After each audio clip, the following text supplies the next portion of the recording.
Today we have former light heavyweight champion, former lineal light heavyweight, former Ring Magazine light heavyweight champion, one of the only men to beat Bernard Hopkins, Antonio Tarver, and Glenn Johnson, all in the same career. The one, the only, New Haven's own, Bad Chad Dawson. This dude was no joke. Let's get into it. I'm back though. All right, cool. So what were you saying? You were saying something about when you turned pro. Oh, he was asking me about the weight, how hard it was Right. at that. So when I was I turned pro when I was 18, get ready to turn 19. My pro debut, I weighed in at 158 pounds. Oh, Yeesh. So I was tall, skinny kid, and so I had my first 17 fights were at middleweight. First 17 middleweight. Yes, and I was rated in the top 10. I think I was like number 8 at middleweight. And then my last fight at middleweight, I think I was 17-0, and I was well, in long story short, I couldn't make the weight anymore, so I made a choice to move up to super middleweight. I fought 2 fights at super middleweight. Hey guys, thanks for watching. If there's any fighters that you guys want us to interview, old school, new school, whatever, let us know, because we're here for you guys and we'll make it happen. Now just please take a quick second to subscribe and like. It's pretty impressive. Peace. And then went straight to light heavyweight. So when you were fighting middleweight, how much weight would you gain on fight night in those days? The weight, I probably gained like 15 pounds. Wow. 15. I was big. I mean, my last fight at middleweight, I made this weight by the destroy my chin like that. Last fight, I knew I had to go up. Wow. Yeah. Okay. So when you moved into super middleweight, you saw right away that you can't even keep that. You want to go even higher because it was hard. When I first moved up to super middleweight, I was comfortable. I was fine. But then, like I said, I was only, at the time, I was like 20, 21, 22 years old. Mm-hmm. So I was still young, and I was like really still growing. So like my trainer started to see like the notice like I was like it's like I was getting bigger and bigger. So I fought 2 fights at super middleweight. Then I got to I went to Wales to fight on the undercard of Joe Kawasaki and Jeff Lacey. Oh wow. Yeah, so I fought on the undercard of that. So we made the decision. I was supposed to fight at super middleweight, but when I got over to England, I couldn't make 168. It was I was having a hard time getting to 168. Uh-huh. At the time, our promoter Gary Shaw was like, "What do you think about fighting at light heavyweight?" And I was like, "Yo, shit, anything not to have to try to make this weight." So Right. we did that, and I fought that night. That was my first night fight at light heavyweight. I stopped the dude. Then we came back after that. I was rated in the top 10 at light heavyweight. I literally had 2 fights at light heavyweight before I fought for world title. Wow. I only fought 2 fights. I came back from England. Then I fought Eric Harden after that. Yep. No, matter of fact, I fought Ian Gardner first at super middleweight. Then I fought Eric Harden. Then right after that, I fought Thomas Adamek for the world title. But before, I want to just rewind for a second. You fighting Kawasaki, man, I think you would have given him a lot of trouble. Like a lot of trouble. Time too. Don't get me wrong. I know I had to be on my A game if I had got that shot. But he was a beast. But I also thought that I did have the capability and the skill set to beat him now. Yeah, because I mean, in essence, you were like a harder punching, bigger version of him. Really, you know what I mean? You both had speed. You had a lot of punches. Yeah, I heard that before. Yeah, but yeah. Okay, so you moved up. Now you had a bunch of, I mean, this later on in your career, but you had a bunch of, which we'll talk about later, a bunch of controversial things happen in a bunch of fights. A couple no contests, couple losses that probably shouldn't happen. Did you feel like throughout your career you kind of got the short end of the stick a bunch of times? I won't say short end of the stick, but you know, every detour I had in my career, like when I was 20, you know, I tested positive for marijuana, like that was just like being young and stupid and things like that. But I mean, one bad mistake I could say I made in my career, like the one thing that haunts me to this day, is that when I took the fight with Andre Ward to go down to 168. That's the one thing that haunts me to this day. Like that's the one big crucial mistake I made. Because Roy Jones always talks about going back down to fight killed him. So it was the same thing for you. Losing that weight was just fucked you up. Yeah, it fucked me up big time. Like people, I don't remember the fight. Fucked up I was. I don't. Really? I don't. That's how gone I was. I don't remember. But if I watched the fight, I could. But I don't. That's how like drained I was. Like it killed me to make that weight. Wow. Yeah. It was bad. I know the feeling, man. Because that's the same thing they told me when I couldn't make 78 no more. Yeah. I didn't want to go to heavyweight, but there's no money in cruiser. I was like, I always thought that too. Like after I fought B-Hop, after I beat B-Hop, that's what I should have did. I should have moved to the cruiserweight, won a world title there. You know what I mean? Yeah. Should have did. And why? Yeah. Was it because you thought people were telling you there's no money? No, it wasn't even that too. But it wasn't even after I beat Bernard. Look, I ain't gonna front. I was like, yo, I'm the man. Like, you know what I'm saying? Like, You were. You know what I'm saying? And the whole time, people was already whispering in my ear, talking about Ward, you're in Ward. So after I beat Bernard, I was like, yo, I'm ready for whoever. You know what I'm saying? I'll fight Ward. I'll fight him at 68. We talk about Bernard. So people don't remember, you fought him twice. The first fight, he was climbing on you. You kind of pushed him off you. He fell, and he claimed that he located his shoulder. Yeah. Just like, now, I saw you at the end, after the fight was over, you were fucking yelling at him something. What were you saying to him? Nah, I was just telling him, we found a way out. We knew this was gonna happen. You didn't want to fight. You scared of me, which was, I'm not saying no man is scared of no other man, but at the same time, when it came down to getting in the ring with me, he didn't really want that. Because you were angry, and I was wondering, like, why you were so annoyed? I was even more pissed the second fight. Why? Just because, like, all the stuff we had to go through leading up until that. You know what I'm saying? Had to go through the first fight that should have happened and just went out and played out how it's supposed to play out. But he found the way out of that. Now we got to do it all over again. That's like a whole another 6-8 months, you know what I'm saying, out of my career where I could have been doing something else. You know what I mean? yeah, no, it makes sense. It makes good Honestly, sense. I loved watching you beat Hopkins. I loved it, every second of it. Felt good beating him, trust me. How technical was that fight for you? B-Hop? Yeah. It was technical in the sense of, because he's very ring savvy. That's one thing I'm gonna give him all the credit in the world. Look, he don't want to get hit. He ain't getting hit. If you're not hitting something that don't want to get hit. He ain't want to get hit. He's good at straying away from shots. Like as you think you got a shot, you about to land a shot, then he'll just pull away. Wow.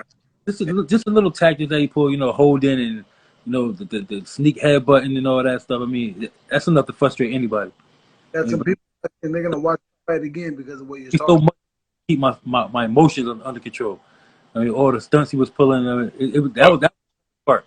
So you get people don't, it's a whole, watching a fight and then being the fighter, in the fight, it's a whole different world. Yeah. I'm talking about the getting hit part. I'm talking about all the other little stuff that we know that the crowd don't know. Yeah. Like a lot of times, like I tell people, like people don't know, like what it's like living as a fighter. You know what I mean? Like, bro, like they think about fighters. Oh, he just went and made $2 million, he made $3 million, but they don't know the hard work that went into that. The long training camps, the hard sparring sessions. You know what I'm saying? Like they don't think about that. Yeah, they also don't think about that. You didn't make $2 million. You made a lot. They say you made that money. He paid $2 million. You don't make that. You don't make $2 million. $2 million. Mm-hmm. And everybody is different, so I'm not gonna say $2 million. Yeah. But if you make $2 million, you're bringing $2 million home. You probably bring a little over 1.3 home, something like that. But you ain't bringing the whole $2 million home. $2 ain't coming. That's for sure. Right. Exactly. So you, through that period, you beat 3 guys that a lot of fighters couldn't beat. You beat Tarver, Hopkins, and Glenn Johnson. Who would you say of those 3 was the hardest to fight for you? Johnson. Glenn Johnson. Yeah. Glenn Johnson. My first fight with Glenn Johnson, I tell everybody this. Had I not at that time of my career, had I not had that fight against Glenn Johnson, the first fight, had he not taken me to the edge of the earth and you know what I mean, to hell and back, Yeah. I would still don't think I would have became what I became in boxing. Wow. Had I not had that fight, I don't think I would have ever, because I needed to go through that. You know what I mean, because up until that time, I've never really even been hit. I mean, I've been down a couple of times, but like really like beaten up. I mean, after the fight, you know, I'm really like done. Like that was like the first time, like where somebody pushed me. Like I had to bring everything out, the whole arsenal. What about him was it specifically?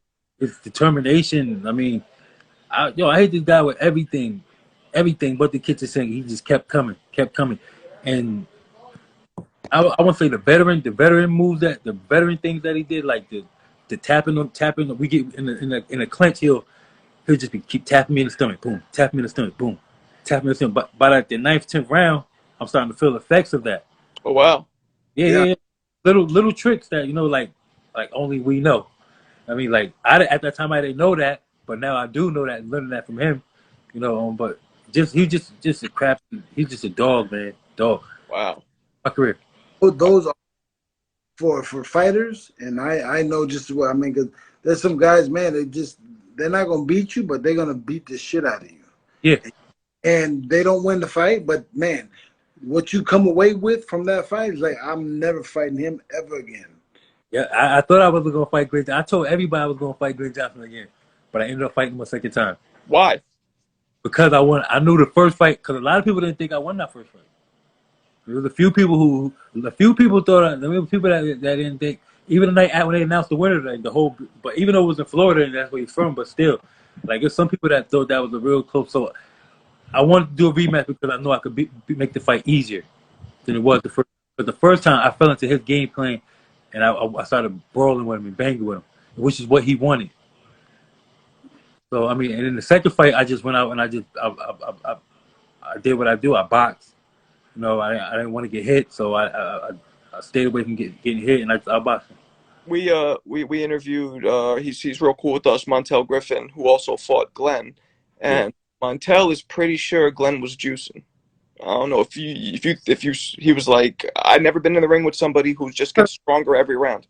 I heard stuff like that. I ain't gonna front. I did hear that, but I never really followed up on it like nothing like that. I heard that. I did hear that. In the second fight, they were saying that he was juicing. I remember a guy was like, "Yo, you see how big his head is?" yeah. I heard that. I mean, I heard Tarver was juicing. I heard, Well, you know what? I would say everybody's doing it till they prove they're not. Yeah, right, exactly. Shit. So speaking of Tarver, what about that fight? Like, do you remember? Like, stood out to you? Tarver fight. I just remember just wanting to beat him bad.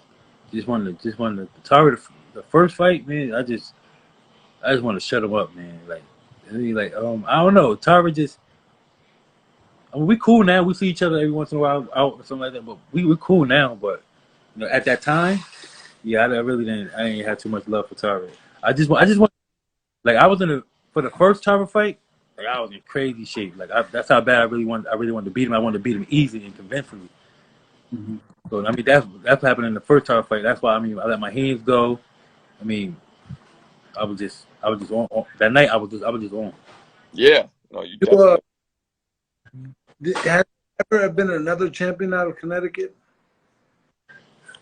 Yeah, Connecticut, Willie Pep. Oh. Yeah, Willie Pep. I don't know. Was it Marciano from? Nah. Who? Marciano's from Boston. I think Travis Sims was the Sims twins. Travis Sims. I think he was a world champion, right? He won a WBA. I don't know, but I know the one that really sticks out in my head is just Willie Pep. That's it. That's all I can really. That's a good one. Yeah, that's Can't get much better than that. Yeah. So I mean, you were. I think you don't get enough credit for your movement and your defense. Like I felt like you were slick. I mean, Yeah. you were a southpaw. Are you naturally a southpaw or just when you fought? No, I just fought southpaw. My Really? father's a natural southpaw. What made you fight southpaw? I don't know. I went to the gym and he was like, "Yo, get in your." It was a long story. My father and my boxing coach. So my father trained us up until up until I was like 9 when I went to a real boxing gym. Mm-hmm. Took me to a real boxing gym. It was already the guy who ran the gym was like he was like the head of the gym, so it was like my father wasn't gonna be over him and nothing like that. So they bumped heads a lot. So him and my father had a huge like fallout over me being a southpaw because my father said he's not a southpaw, so why you got him fighting? But that's how I was comfortable. I was comfortable in that stance. So for a while, there was a little bit of friction over that. But after a while, my father saw that it was the best thing, so he let it go. So you never really switched up in fights, right? You just stayed southpaw. Stay southpaw. No, I never switched up. No. Huh. So I never trained orthodox. I never trained to be an orthodox fighter. Never, ever, never, ever once trained to be an orthodox fighter. I always trained to be a southpaw. So you keep would you say you kept your power in front or was it behind? My power's in the front. Wow. Yeah, like that. Or people even thought about, even fathomed the fact that it's smarter to keep your power in the front than the back. People are starting to pick up on it now, but before people were even talking about that, I was already. I mean, like I've been doing that. Right. Damn. I mean, so what of all your fights, which one would you say was the most like satisfying for you? What victory was the most satisfying? Most satisfying, the B hot one. To be who? B hot. Oh. Yeah. Okay. Yeah, but not. Okay. Go ahead. Were you gonna say something? No, I'm saying Bernard Hopkins because second time because we went through the first time, and then the second time, and before that, like if you don't know, I've been calling Bernard out for like 4 years, like 3 or 4 years, and for a while he didn't even know who I was. He didn't want to say my name. He knows it now. Yeah, What, but that was like the biggest. That was the biggest win of my career. To me, that was the biggest win of my career. So that was your victory. That said, that fight, that second fight, came with a lot of challenges for you, or you already had a plan and you just ran it straight through? We already had the plan, but the challenge was the whole camp. The challenge was just me keeping my composure and staying under control, even with all the tactics and everything he's gonna pull. The headbutt and all that. The thing was just to stay cool and stay calm and stay collected. Don't let him get under my skin. Because if he got under my skin, that was really gonna throw me off my game. Okay. Bernard's good at that.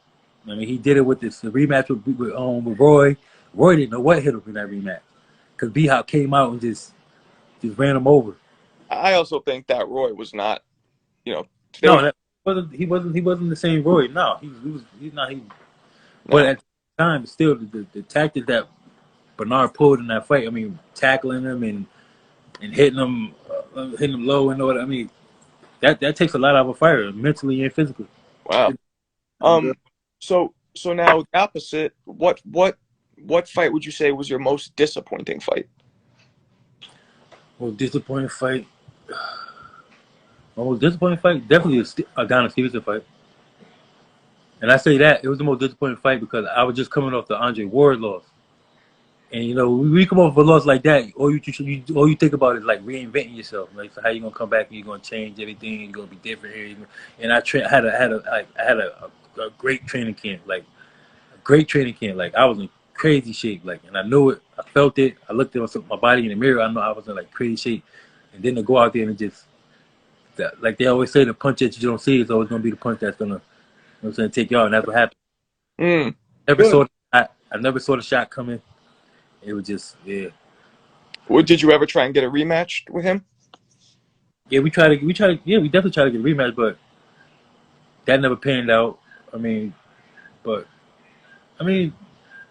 he was a champion. He stayed in Canada and held on to those titles as long as he could. Yeah. But that was definitely the most disappointing fight of my career. Okay. Okay. What What do you have going these days now? Well, these days, no, I got 4 sons, wife. Yeah. So I got 3 of my sons boxing right now. Oh yeah. What? Yeah. How So old? my oldest son, he's 19. My Wow. oldest, my next one, he's 13. Well, I got a 19, I got 15, 13, and I got a 11-year-old. All Wow. boys. You Yeah. got all boys?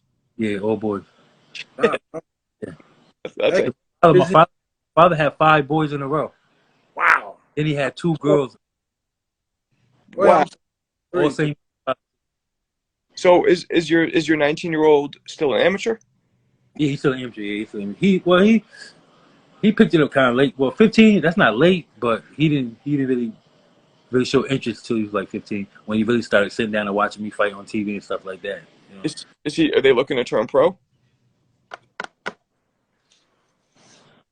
Look, I always tell them I'm not the one like I try to keep them away from it. You know what I'm saying? But as they got older, they started to gravitate towards it. You know what I'm saying? So my 13-year-old, I could see him growing pro. I could see my 11-year-old, I could see him grow. My older son is different because I'd rather see him do something else. You know, something involved with boxing, Mm-hmm. older manager or something like that. What is his name? Ricky? No, his name's Chad. Chad Oh, Jr. yeah, Junior. Duh. Um.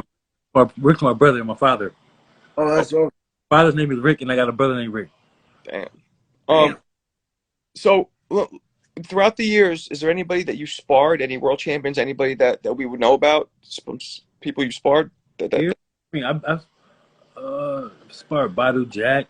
I mean, I sparred big names. I sparred.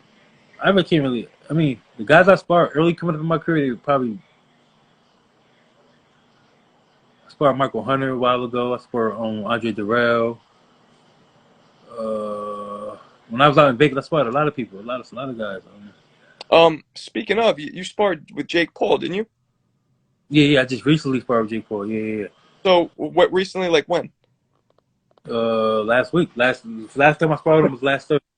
So what is does he? I mean, I've heard. Well, I won't tell you what I heard. I'm gonna ask you. How is he? I try to be honest when everybody asks me this, so I'm being honest as I can. He got better. First seen him, he got better. And like when I first got there, I didn't know what to expect, because I didn't really understand why they wanted to spar with me. I'm like, yo, why you want to spar with me? I was curious, so I was like, all right, let me go check it out, see what he's doing, and I wanted to see if the hype was real anyway. So I went out there, and we sparred 3 times. We sparred I got there on a Wednesday. We sparred on a Wednesday. No, I'm sorry, we sparred on Thursday. Then we didn't spar again until that next Tuesday. Then we sparred again on that next Thursday. We did 3 rounds the first 2 times, and then the last time we did 1 round. Okay. So that was weird.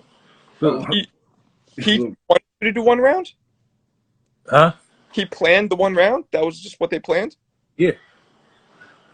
Now, were you told to go light, or were you just going? Well, I was just told to put pressure on him.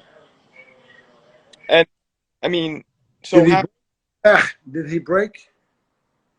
No, he didn't break. Okay. I mean, the first day he didn't break, but also he didn't. I mean, it was nothing I'd never seen before. Okay. That's all right. you should be a politician, Chad. It's never. No, but I understand what you're saying. Well, he's green, right? He's very green. No, he's not very green. No? That's what I'm trying to say. He got better. He thinks a lot. Like he's not. He's in there. Like he's looking to set you up to land that one shot, that one big shot. That's what he's doing. And is the power real? Power. I've been hit about You already answered. punches. You already answered, man. Yeah. It's not pro power. We're real. We're real. How to sit down and he. From what I do notice is that he hasn't learned how to really sit down on his punches yet and get that power. He's still kind of throwing like arm punches. He is. Yeah, you can. So, I mean, Because like I've talked to Zab Judah, who we're cool with, told me that he saw him fight, and he said he got some hands. He said he's, you know, No, he do got hands. He can let combinations go. He can let his hands go. Yeah, he can. But when you put him in with a pro like me, I mean, that's nothing I've ever seen before. When you that's still, yeah, regular, also, because we're regular, I'd be like, also oh, good. remember your top shelf. yeah. I mean, Hold on beneath you. we're really cool with Hassim Rockman Senior and Junior.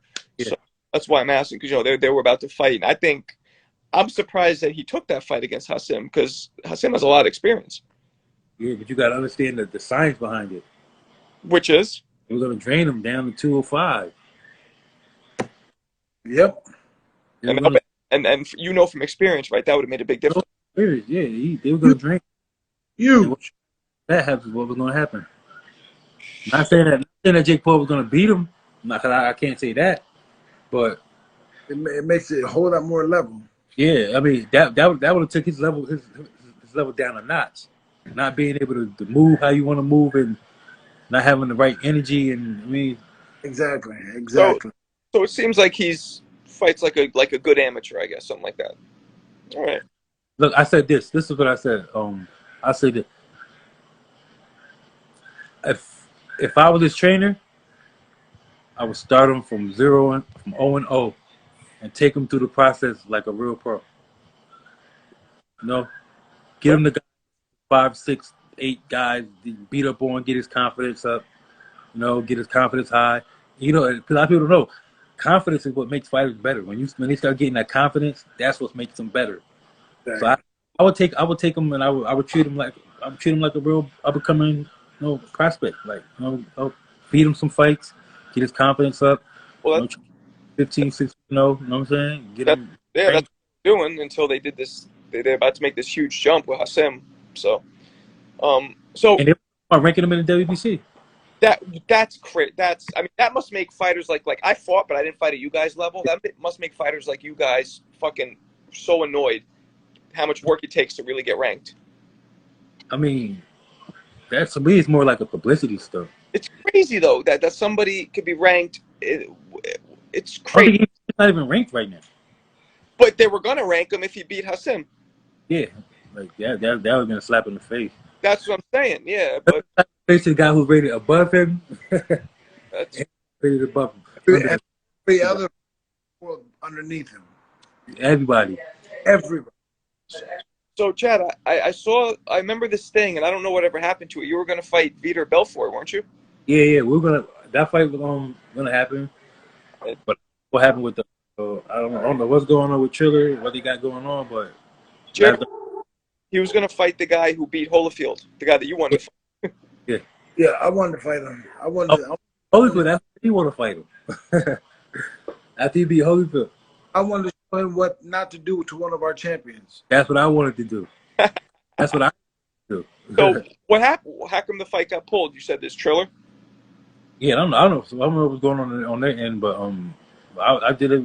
I was getting ready for the fight. I was training and everything, and then the fight got postponed. Then it got postponed again.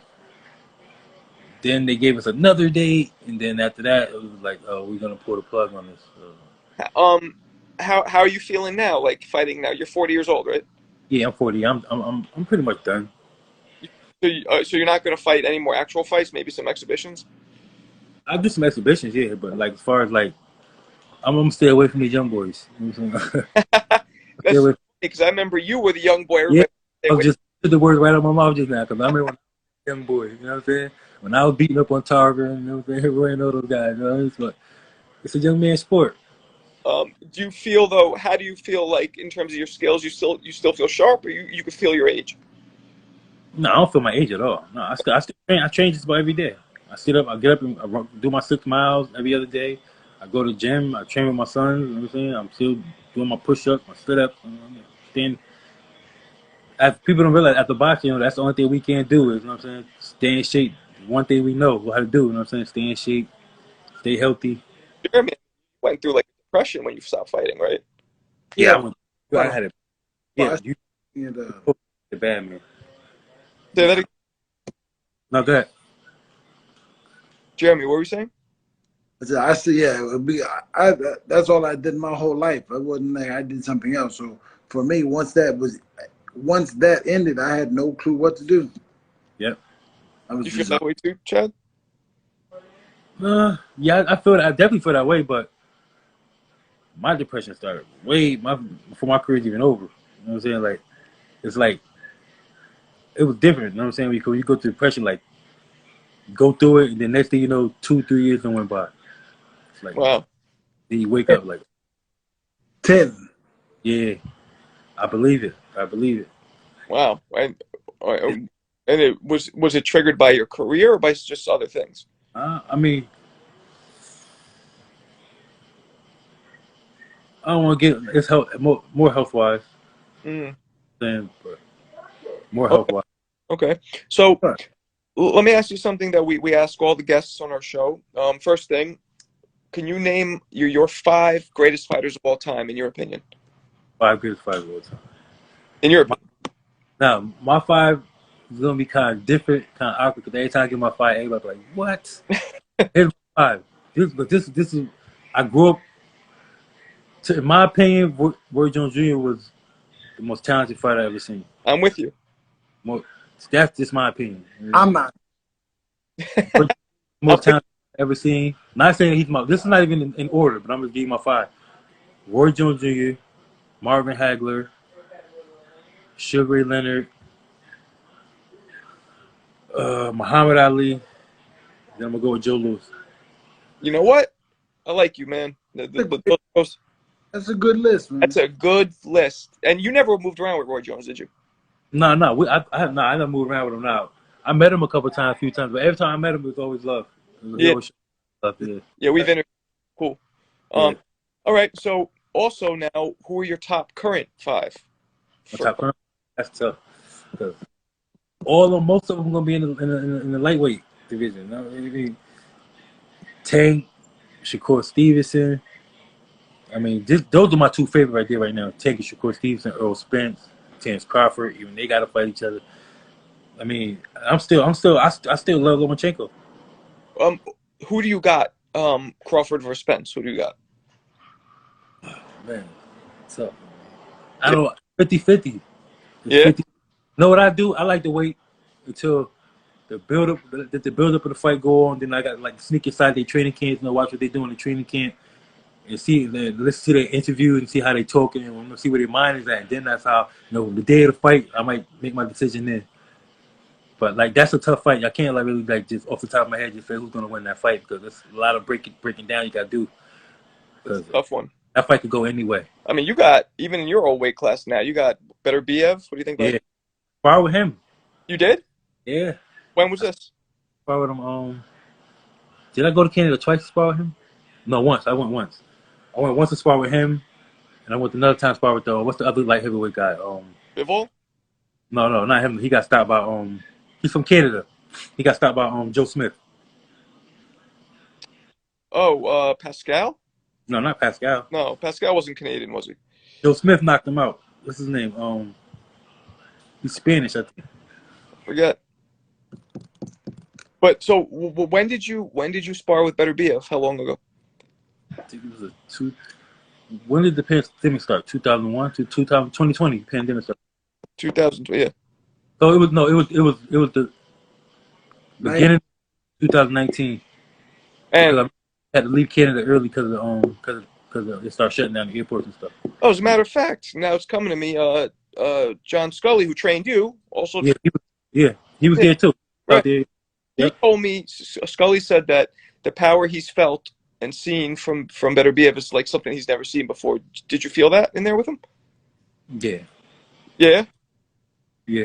It's like he definitely I never been around nobody strong like that. Really?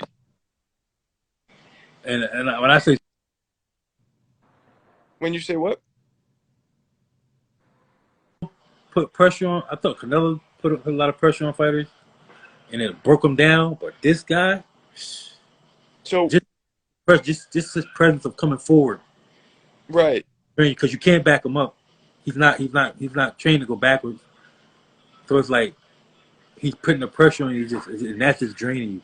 So when you say strong, do you mean punching power, or you mean just physically strong?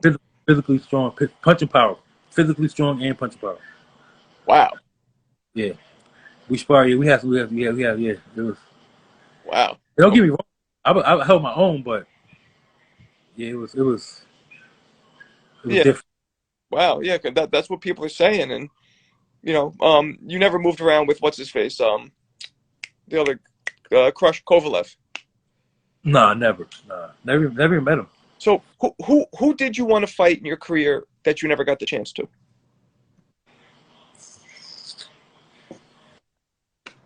I can't even really say. I mean, there were a few guys I wanted to fight just because I wanted to beat up on them, but I never got the shot. Like Tavares Cloud, I wanted to fight him. I remember he was calling me out for a while. I wanted to fight him. That fight never happened. Joe Kawasaki, Mm, wanted that fight. It never happened. I mean,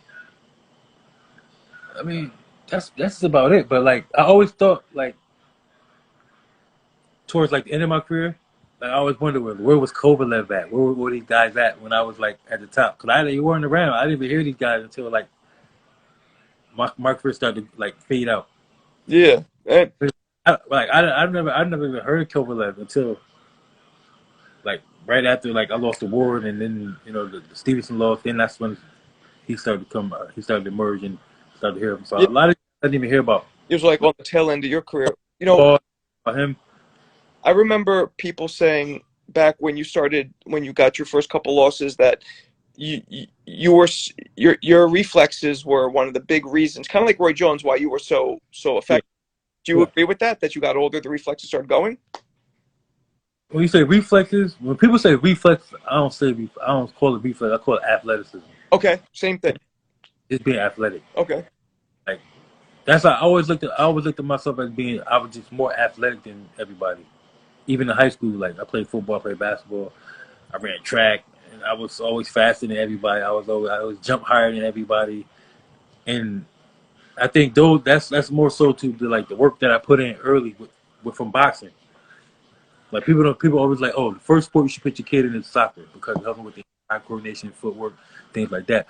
But I also think that boxing is one of those sports too. You got to introduce your kids to first. Mm. What gym in Connecticut did you use growing up? I went to a gym called Ring One Boxing. It's the oldest boxing gym in New Haven, Connecticut. It's the oldest gym. Been around for like over 30 years, and it's still up running, running right now. Wow. Okay. I mean, is there a lot of boxing gyms in Connecticut? I don't know where. Boxing gyms. It's so many boxing gyms. Yeah. Really? Yeah. No, in Connecticut. Yeah. Yeah, we got a lot of boxing gyms in Connecticut. Boxing is very popular in Connecticut. Wow. Yeah. I wouldn't have thought that. You wouldn't have, a lot of people would never think that. When people think about Connecticut, they think about the country, and I don't know why they think about that, but I've been there several times. I like it a lot. New York, we right next to New York. Yeah. Right. We're Yeah. neighbors. Kids train at Penn State right there. It's like an hour. Yeah. I'm in Brooklyn. You guys are right here. I mean, and there's some hoods in Connecticut as well, right? Oh, yeah. I mean, same thing that goes on in California hoods, New York hoods, goes on here. Same thing. Same shit. Same All shit. right. Different topic. On that note, I appreciate you speaking with us today. Yeah, man. Thank Oh, no problem, man. Thanks for having me. you. It was good talking to you. Let's do it again. All right, definitely. Hopefully, I have some good news for you in the future. Oh, I want to hear. Well, I hope so. You got Yeah. something? You got something on the horizon? No, like I said, I'm always open to do an exhibition or something like that. I was hoping that, hopefully maybe we would have got that Jake Paul opportunity, after Rodman. it's Southpaw. Yeah. Southpaw is like, ooh.